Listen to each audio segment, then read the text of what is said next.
Hey everyone, welcome back to career in action. लगन आपकी advice हमारी। This is Shilpa Saroj and आज के क्लास 8 में आप सभी का बहुत बहुत स्वागत है।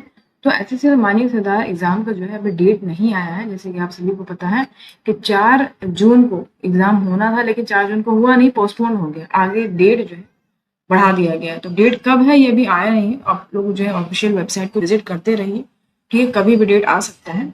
तो आज की क्लास में हम देखो इंपॉर्टेंट डेफिनेशंस देखेंगे जो कि बहुत ज्यादा इंपॉर्टेंट है और यहाँ से क्वेश्चन समझ लो आने ही आने हैं। ठीक है, तो ये ओवरमैन हैंडबुक या फिर आपका माइनिंग डाइजेस्ट, तो इंग्लिश वाले माइनिंग डाइजेस्ट का है, हिंदी का ओवरमैन हैंडबुक है। तो वहां से मैंने कंटेंट लिया है, आप इसको मिला सकते हो। ठीक है, सीएमआर 2007 के अकॉर्डिंग यहाँ पे हम डेफिनेशंस देखेंगे। तो माइनिंग डाइजेस्ट के बुक में चैप्टर 2 में आपको ये मिल जाएगा। तो जो मोस्ट इंपॉर्टेंट डेफिनेशन है वो हम देखेंगे। और कहीं ना कहीं ये बहुत ज्यादा इंपॉर्टेंट है क्योंकि यहाँ से डायरेक्ट क्वेश्चन आ सकता है। ठीक है, आपको ऑक्सिलरी फैन के बारे में पूछ सकता है, वहां से एक लाइन हटा देगा, मान लीजिए वो पूछ ले, या आपसे यही डायरेक्ट पूछ ले कि स्टेटमेंट दे दे पूरा, कहे कि इसको हम क्या बोलते हैं। जैसे मान लीजिए मिस फायर का आपको पूछ ले डेफिनेशन और डायरेक्ट बोल रहे कि इसको हम क्या बोलते हैं। अभी मैं आगे बताऊंगी आपको। हाँ, पहले हम देख लेते हैं कि कितने सारे डेफिनेशंस हैं। ओके, तो पहले कितने सारे डेफिनेशंस हैं वो हम देख लेते हैं फटाफट। तो यहाँ पे देख पा रहे हो, flame proof apparatus, auxiliary fan, booster fan, miss fire, reportable injury, minor injury, serious bodily injury, ये सब हम देखेंगे। उसके बाद आप देखोगे ग्राहम इंडेक्स, ठीक है, permitted explosive risk, free face, incubation period, gassy seam of first degree, gassy seam of third degree. उसके बाद है हमारा fiery seam, face, working place, group, river, work, overman, official, competent person और इसके बारे में यहाँ पे जिक्र किया गया है। तो वो हम जल्दी से फटाफट देख लेते हैं इस वीडियो में। ठीक है, और इस वीडियो को देखिएगा, बहुत ज्यादा इंपॉर्टेंट है और बहुत हेल्पफुल भी होगा आपके एग्जाम पे पर्पज से। चलो, तो सबसे पहला हम देखेंगे फ्लेम प्रूफ apparatus। ठीक है, तो फ्लेम प्रूफ apparatus क्या होता है बेसिकली। देखो, फ्लेम प्रूफ apparatus की जो हम बात करते हैं, ठीक है, तो इसका मतलब ये होता है कि एक ऐसा apparatus जिसको डिजाइन किया गया है, ये इंश्योर करता है कि जो इंटरनल इग्निशन होता है ना, मतलब फ्लेमेबल एटमोस्फियर अगर है, जो मतलब ज्वलनशील एटमोस्फियर है, अगर उसमें जो है इंटरनल इग्निशन हो रहा है, तो उससे क्या होगा कि बाहर को ट्रांसमिट नहीं करेगा। मतलब ये आग को, जो आग होगा वो बाहर ट्रांसमिट नहीं करेगा। ठीक है, मतलब कि एक प्रोटेक्टिव इंक्लूजर प्रोवाइड करता है ये। Okay, flame proof apparatus।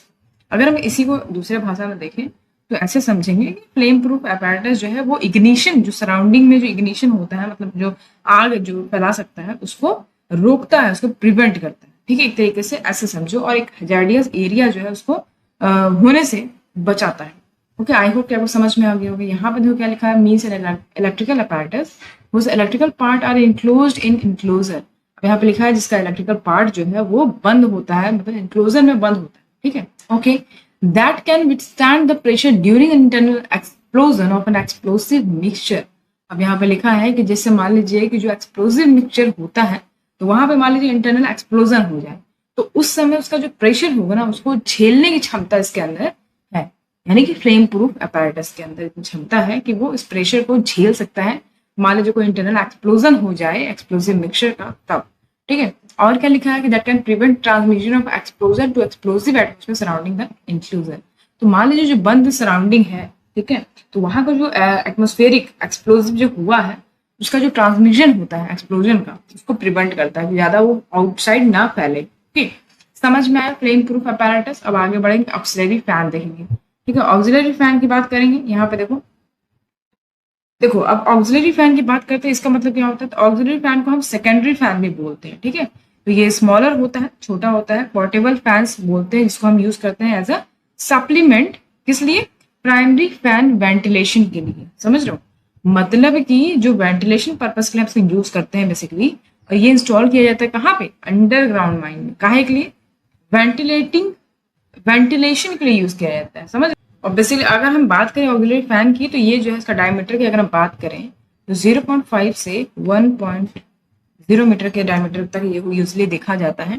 यहाँ पे देखो क्या लिखा, मीन्स अ फोर्सिंग फैन और एग्जॉस्टिंग फैन। तो क्वेश्चन में आपसे ये भी पूछ सकता है कि जो ऑक्सिलरी फैन होता है उसका मतलब क्या होता है। ये फोर्सिंग फैन भी है और एग्जॉस्टिंग फैन भी है, दोनों ही याद रखना है आपको। ठीक है, एक क्वेश्चन यहाँ पे समझ में आए, ऐसे क्वेश्चन पूछ सकता है।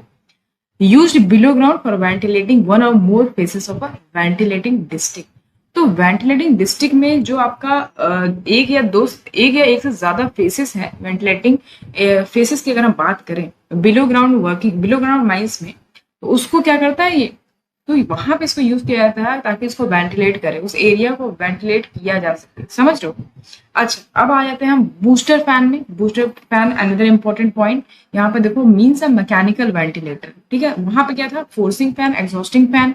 यहाँ पे बोलता है कि मैकेनिकल वेंटिलेटर की तरह हम इसको यूज करते हैं। इसका मतलब यही होता है कि बिलो ग्राउंड में हम इसको यूज करेंगे मैकेनिकल वेंटिलेटर को। किस लिए यूज करेंगे, for boosting the whole current of air passing along the intake or return airway of a mine or ventilating district.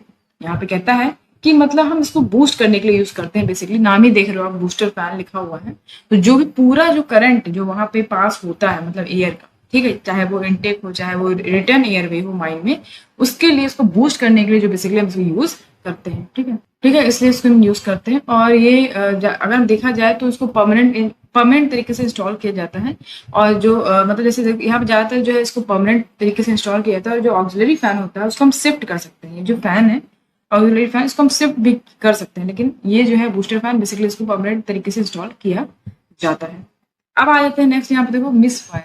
4 number क्या है, मिस फायर। यहाँ पे इसका मतलब क्या है, मिस फायर का मतलब ये होता है, देखो, if the charge or a part of the charge in blast hole does not explode due to any reason, it is termed as a misfire। यहाँ पे कहता है, कहा जा रहा है कि मान लीजिए आपने चार्ज करा, ठीक है, किसी ब्लास्ट होल को एक्सप्लोड करने के लिए आपने चार्ज करा। अब मान लो किसी कारणवश वो जो ब्लास्ट करना था आपको होल को, वो एक्सप्लोड नहीं हुआ, तो उसको हम क्या टर्म करेंगे, क्या घोषित करेंगे, मिस फायर कहेंगे उसको। समझ, नाम से समझ में आ रहा है कि मिस हो गया, मिस फायर, ठीक है। नेक्स्ट पॉइंट है आपका रिपोर्टेबल इंजरी। अब रिपोर्टेबल इंजरी क्या होता है, यहाँ पे जैसे रिपोर्टेबल इंजरी बोले तो आपको याद रखना है 72 घंटा, ठीक है, 72 घंटा याद रखना है रिपोर्टेबल इंजरी में। माइनर इंजरी में आपको 24 घंटा से ज्यादा और 72 घंटे से कम, ये याद रखना है। सीरियस बॉडली इंजरी में, नॉर्मल सीरियस है तो उसमें कोई ज्यादा टाइम का वो नहीं है, उसमें आगे हम बताएंगे आपको। पहले हम रिपोर्टेबल इंजरी देखते हैं। इसका मतलब ये होता है, means injury other than a serious body injury which involves or in probability will involve enforced absence of the injured person from work for a period of 72 hour. देखो, रिपोर्टेबल इंजरी मतलब ये होता है कि ऐसा इंजरी, मतलब serious body injury नहीं, लेकिन ऐसा इंजरी जिसमें तो ये प्रोबेबिलिटी है कि जो इंजर्ड पर्सन है वो अपने वर्क प्लेस से अगर 72 घंटा या 72 घंटे से ज्यादा अगर एब्सेंट है तो उसको हम रिपोर्टेबल इंजरी में रखेंगे, ठीक है। इसका मतलब यही होता है कि वो रिपोर्टेबल इंजरी का केस है, ठीक है। अब यहाँ पे माइनर इंजरी कहता है कि एक ऐसा injury other than reportable injury, मतलब अदर देन रिपोर्टेबल इंजरी और सीरियस बॉडी इंजरी, मतलब ये दोनों को हटा के एक ऐसा इंजरी है जिसमें इंजर्ड पर्सन है उसको अपने वर्क प्लेस से एब्सेंट रहना पड़ रहा है 24 घंटा से ज्यादा या 72 घंटे से कम, ठीक है। 72 घंटे से कम ही होगा, 24 घंटे से ज्यादा हो सकता है, 72 घंटे से कम हो सकता है, तो उसको हम माइनर इंजरी घोषित करेंगे। समझ लो, माइनर इंजरी का केस हो जाएगा। अब यहाँ पे आता है नेक्स्ट सीरियस बॉडी इंजरी। अब यहाँ पे देखो, एक ऐसा इंजरी जिसका रिजल्ट क्या होता है कि प्रोबेबिलिटी उसका ये है कि जैसे मान लीजिए कुछ परमानेंट लॉस हो जाए किसी बॉडी पार्ट का या किसी भी सेक्शन बॉडी का, या परमानेंट लॉस हो जाए किसी भी सेक्शन यानी बॉडी का, या परमानेंट लॉस हो जाए, या मतलब आपको सुनने की क्षमता और देखने की क्षमता खत्म हो जाए, या फिजिकली इनकेपेबिलिटी देखने को मिले, फ्रैक्चर हो जाए किसी बोन का या कोई भी ज्वाइंट का, तो ये सब केसेस को हम सीरियस बॉडी इंजरी में रखेंगे। ओके, अब आ जाते हैं नेक्स्ट 8 पॉइंट। यहाँ पे देखो ग्राहम इंडेक्स।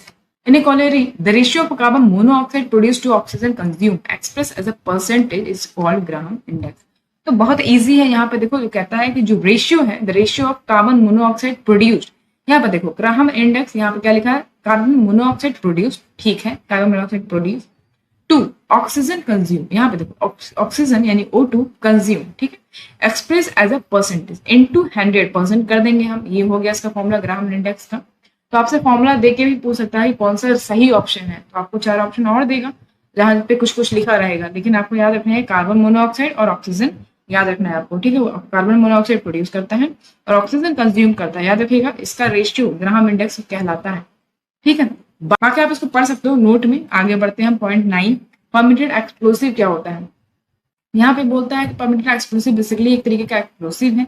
ये कहाँ पे मैन्युफैक्चर किया जाता है, एक ऐसे फॉर्म में, मतलब इसको मैन्युफैक्चर किया जाता है या फिर कहीं भी जो कि स्पेसिफाई किया जाएगा चीफ इंस्पेक्टर के द्वारा एक जनरल या फिर स्पेशल ऑर्डर पास करके, ठीक है। परमिटेड एक्सप्लोसिव याद रखिएगा। फिर है नेक्स्ट पॉइंट रिस्क। रिस्क मतलब ये होता है combination of likelihood of a specific unwanted event and it's potential consequences. अब रिस्क तो नाम से ही पता चल रहा है कि एक ऐसा मतलब अनवांटेड इवेंट जो हम सोच नहीं सकते, जो हम प्रेडिक्ट नहीं कर सकते, और वो इवेंट हो जाए और उसका जो कॉन्सिक्वेंसेस है उसका कॉम्बिनेशन बेसिकली हम रिस्क को कहेंगे। क्या सिंबलाइज करता है? रिस्क। ठीक है, मतलब कोई अनचाही, तो कोई अनएक्सपेक्टेड इवेंट हो जाए या इसका पोटेंशियल कॉन्सिक्वेंसेस देखने को मिले, वो सब क्या सिंबलाइज करता है? रिस्क। ओके, अब यहाँ पे नेक्स्ट पॉइंट है फ्री फेस। फ्री फेस यहाँ पे देखो, free face is an expose coal or rock surface to which explosive charge can out. यहाँ पे बोलता है फ्री फेस मतलब एक ऐसा एक्सपोज कोल है या रॉक सरफेस है जहां से हम एक्सप्लोसिव चार्ज जो होता है ना उसको हम बाहर लाते हैं। ठीक है, फ्री फेस। अब यहाँ पे लिखा एन अंडरकट, ओवरकट और side cut in coal provide a free face for optimum blasting. तो कहता है ऑप्टिमम ब्लास्टिंग के लिए, ठीक है, हम क्या यूज करते हैं? अंडरकट, ओवरकट और साइड कट यूज करते हैं कोल में। ठीक है, यूज करते हैं हम कोल में, जो कि फ्री फेस प्रोवाइड करता है ऑप्टिमम ब्लास्टिंग के लिए। ओके, स्टोन ड्रिफ्ट की बात करें या फिर सॉलिड ब्लास्टिंग की बात करें तो ये first few blasted hole provide a free face. तो जो पहला कुछ ब्लास्टेड होल होता है वो प्रोवाइड करता है फ्री फेस। ये जो होल है इसको हम कट होल बोलते हैं, जैसे मान लीजिए wedge cut, burn cut, pyramid cut, drag cut, ये सब शामिल होंगे इसमें। ओके, अब आ जाते हैं नेक्स्ट पॉइंट, इंक्यूबेशन पीरियड। यहाँ पे देखो इंक्यूबेशन पीरियड क्या होता है? This is the period which elapses between the time when coal is first subjected to condition favorable for spontaneous heating and the time of indication of heating। तो यहाँ पे हम एक ऐसा पीरियड है इंक्यूबेशन पीरियड। तो पहली बात तो ये है कि जो कोयला है वो उस कंडीशन में है कि वो स्पॉन्टेनियस हीटिंग के फेवर में है। ठीक है, और जिसमें वो हीटिंग को इंडिकेट कर रहा है कि हाँ भाई अभी हीटिंग होने लगा है, तो ये दोनों का जो पीरियड होता है उसको हम इंक्यूबेशन पीरियड बोलते हैं। ठीक है, in a mine work by open caving the time period from the date of first major fall to the date of indication of heating is taken as incubation period. Then next, this counting is done from the date of the first major fall of roof in the goaf, because from the date that left over coal in the goaf get buried under broken rock and the heat of oxidation does not dissipate fast enough leading to heat buildup। तो basically यहाँ पे ये समझो major fall मतलब कि जो roof का part है वहां से अगर गिर जा रहा है वो पार्ट, ठीक है, तो वो यानी कि इग्निशन वहां पे स्पॉन्टेनियस हीटिंग शुरू हो गई है। ठीक है, ये यहाँ पे बताया जा रहा है। और यहाँ पे देखो incubation period in Jharia coalfield has been found is to be 9 to 12 month। तो इंक्यूबेशन पीरियड जैसे झरिया माइंड में यहाँ बताया गया है एक एग्जाम्पल के तौर पे कि उसको पाया गया कि 9 से 12 मंथ तक रहा है incubation period. In Assam coalfield it is 2 to 6 weeks। Assam coalfield में बोला कि 2 से 6 सप्ताह तक रहा है। तो इससे आप अंदाजा लगा सकते हो कि सबको में अलग अलग तरीके का होता है इंक्यूबेशन पीरियड, हर कोलफील्ड का अलग अलग हिसाब है। ओके, अब यहाँ पे 13 पॉइंट है gas seam of first degree means a coal seam or its part lying within the boundary of an underground mine in which inflammable gas has not been found at any place in its working below ground, or if detected gas is not more than 0.1% and the rate of emission does not exceed 1 meter cube per ton of coal raised। Okay, ठीक है, तो यहाँ पे हम ये समझेंगे कि देखो फर्स्ट डिग्री मतलब ये होता है, सिंपल सा बात है कि फर्स्ट डिग्री जहां बोले तो आपको याद रखना है कि नॉट मोर देन 0.1%, और जो इसका एमिशन है कोयले का वो 1 मीटर क्यूब पर टन से ज्यादा नहीं होना चाहिए। समझ में आया? इतना याद रखिएगा आपको। तो यहाँ पे कहता है कि अगर मान लीजिए जो इन्फ्लेमेबल गैस का जो परसेंटेज है वो कब डिटेक्ट करेगा? जब जनरल बॉडी ऑफ एयर 0.1% से ज्यादा ना हो और जो रेट ऑफ एमिशन है गैस का वो कितने से ज्यादा ना हो, 1 क्यूबिक मीटर पर टन ऑफ कोल जो प्रोड्यूस हो रहा है वो 1 मीटर क्यूब से ज्यादा ना हो, तब यहाँ पे आपको इन्फ्लेमेबल गैस देखने को मिल सकता है। ठीक है, इससे ज्यादा अगर नहीं होना चाहिए तब आपको इन्फ्लेमेबल गैस वहां पे डिटेक्ट करा जा सकता है। अब यहाँ पे देखो फिर है आपका gases seam of third degree. Second degree यहाँ पे नहीं दिया, मैं बता दे रही हूँ सेकंड डिग्री में क्या करना है। ऐसा माइन जो कि ओपन कास्ट वर्किंग नहीं है, बताइए कैसा प्लेस वर्किंग का। ठीक है, तो यहाँ पे याद रखना आपको कि more than 0.1% of the rate of emission of inflammable gas. ठीक है, यहाँ पे सेकंड डिग्री का मैं बता रही हूँ आपको, सेकंड डिग्री का यहाँ पे याद रखना आपको मोर देन 0.1%। ठीक है, more than 0.1% rate of emission होगा इन्फ्लेमेबल गैस।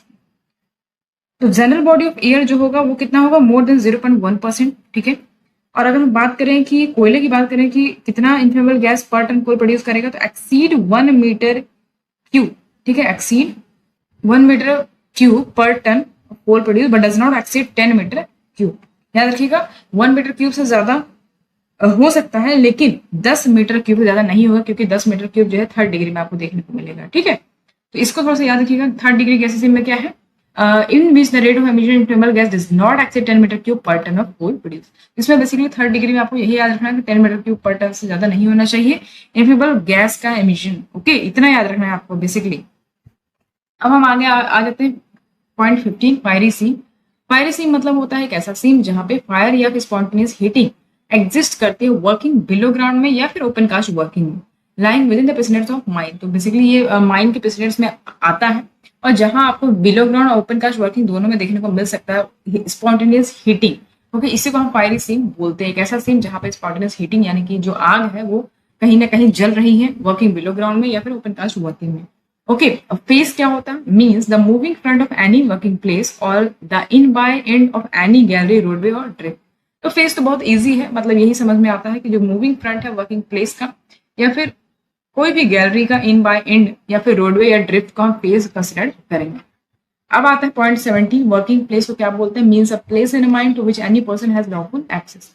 वर्किंग प्लेस मतलब क्या होता है? जहां पे लोग काम कर रहे हैं और वो ऐसा माइंड है, एक ऐसा जगह है जहां पे पर्सन के पास लॉफुल एक्सेस है कि वहां पे काम कर सकते हैं। ओके, अब नेक्स्ट है गोप। गोप मतलब ये होता है कि एक ऐसा पार्ट वर्किंग बिलो ग्राउंड, एक ऐसा पार्ट बिलो ग्राउंड वर्किंग का जहां पे पिलर और उसका पार्ट एक्सट्रैक्ट किया जाता है। ठीक है, in case of long wall working coal has been extracted but which is not a working place.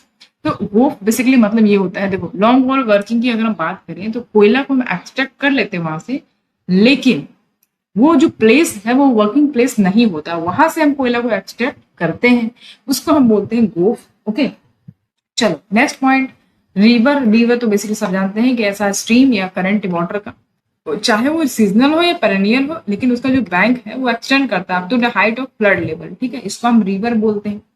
20 है ओवरमैन। ओवरमैन आप लोग सब जानते हो, means a person possessing a manager और ओवरमैन सर्टिफिकेट। ओवरमैन किसको हम बोलेंगे? एक ऐसा पर्सन जो जिसके पास मैनेजर या ओवरमैन सर्टिफिकेट हो और जो कि अपॉइंट किया गया हो मैनेजर के द्वारा रिटर्न में under any designation whatever to perform the duty of supervision or control in the mind part thereof superior to us. तो बेसिकली ओवरमैन जो है सरदार का सुपीरियर होता है, यानी माइनिंग सरदार का सुपीरियर होता है। उसको अपॉइंट किया जाता है ताकि वो अपना जो कंट्रोल है माइंड का और सुपरविजन है उसको सही तरीके से निभा सके। समझ में आया? ओवरमैन की बात कर लिए। अब हम 21 है ऑफिशियल। सेम उसी तरीके से means person appointed in return by the owner agent और मैनेजर। तो इसको अपॉइंट किया जाता है ऑफिशियल को किसके द्वारा? ऑनर एजेंट मैनेजर के द्वारा, ताकि ये अपनी ड्यूटी जो है अच्छे तरीके से निभाए, सुपरवाइज करे माइंड को, उसके पार्ट को। और इसमें कौन कौन आ जाएंगे? आपका mining sardar, overman, assistant manager, ventilation officer, safety officer, engineer, dust incharge, sampling incharge, surveyor. ये सब ऑफिशियल में आ जाएंगे, याद रखिएगा। इसको मैंने ट्रिक बताया था आपको ऑफिशियल का याद रखने का, तो वो आप जरूर देख लीजिएगा उसको। अब नेक्स्ट पॉइंट है 22, कॉम्पिटेंट पर्सन। कॉम्पिटेंट पर्सन कौन होते हैं? In relation to any work और एनी मशीनरी और प्लांट और equipment means a person of age 20 years और मोर। तो एक ऐसा पर्सन जिसका 20 साल का है या 20 साल से ज्यादा है उसको हम कॉम्पिटेंट पर्सन घोषित करेंगे। ठीक है, कोई भी पर्सन 20 या 20 से ज्यादा साल का तो कॉम्पिटेंट पर्सन हम इसको घोषित करेंगे और उसको अपॉइंट किया जाता है रिटर्न में मैनेजर के द्वारा। ठीक है, याद रखिएगा कॉम्पिटेंट पर्सन यहाँ पे देखो, टू सुपरवाइज और परफॉर्म दैट वर्क और supervise the operation of the machinery, plant or equipment, or who is responsible for the duty of assigned to him. It includes a short firer. तो short fire में competent person आ जाएंगे। ठीक है, और अच्छे से आप जाके देखो कॉम्पिटेंट पर्सन ऑफिसर्स के मैंने ट्रिक बताया है, उसको याद कर लीजिए, रट लीजिए और बिल्कुल 2-3-4 बार लिख लीजिए, तो आपके दिमाग में ये तो फिक्स हो जाएगा कि कॉम्पिटेंट पर्सन कौन होते हैं, ऑफिशियल कौन होते हैं। ठीक है, इनका काम क्या होता है वो आप देख लेना। नेक्स्ट है देखो वीक। वीक किसको बोलते हैं? बेसिकली सबको पता होगा, पीरियड ऑफ 7 डेज। ठीक है, सप्ताह मतलब जिसमें 7 दिन हो, जो कि शुरू होता है beginning at midnight of Saturday night और such other night as may be approved by in writing for a particular area by chief inspector or inspector. तो आपसे ये ऑप्शन पूछ सकता है, वीक का मतलब आपसे ऑप्शन में देखिए ये पूछ सकते हैं कि वीक मतलब क्या होता है। ये दे सकता है आपको, 7 दिन तो नहीं देगा, बोलेगा beginning at midnight of Saturday night और such other night as may be. तो चलो ठीक है, तो beginning at midnight of Saturday ये अगर आपको ऑप्शन में दे रहा है तो आप फटाक से इसको लगा दोगे। ठीक है, समझ में आया? तो आई होप कि आपको समझ में आया होगा। तो ये था आज के क्लास का जो इंपॉर्टेंट कुछ डेफिनेशंस है जिससे क्वेश्चन आ सकते थे, वो मैंने आपको बताया है। इसको थोड़ा ध्यान से देखते जाइएगा। और अभी भी समय है एसएससीएल का माइनिंग सरदार का, अगर आपको टेस्ट सीरीज लेनी है तो आप हमें यहाँ इस नंबर पर कॉन्टैक्ट कर सकते हो। ठीक है, अब बाकी इंक्वायरी वहीं पे मिल जाएगी आपको। प्राइस इसका 399, आपको 399 में टेस्ट सीरीज मिलेंगी। ठीक है, क्या क्या मिलेंगी आप वहाँ पे कॉन्टैक्ट करके पूछ सकते हो। बाकी आपको कैसे पेमेंट वगैरह करना है यहाँ पे आप देख सकते हो, फीस सबमिट यहीं पर हो जाएगा। यहाँ पे ये नंबर आपको दिख रहा है। ठीक है, बाकी आप मुझे इंस्टाग्राम पे फॉलो करना चाहते हो तो आप मुझे फॉलो कर सकते हो, बाकी करियर इन एक्शन को भी फॉलो कर लीजिए और टेलीग्राम पे जो डेली फ्री क्विज हो रहे हैं मंडे टू फ्राइडे उसको जरूर अटेम्प्ट करिए, आप वहां पे ज्वाइन कर सकते हो। सो आज का वीडियो यहीं पे खत्म करते हैं। ओके, मिलेंगे आपसे अगले क्लास में, तब तक के लिए ध्यान रखिए। Thank you so much for watching, see you in the next class.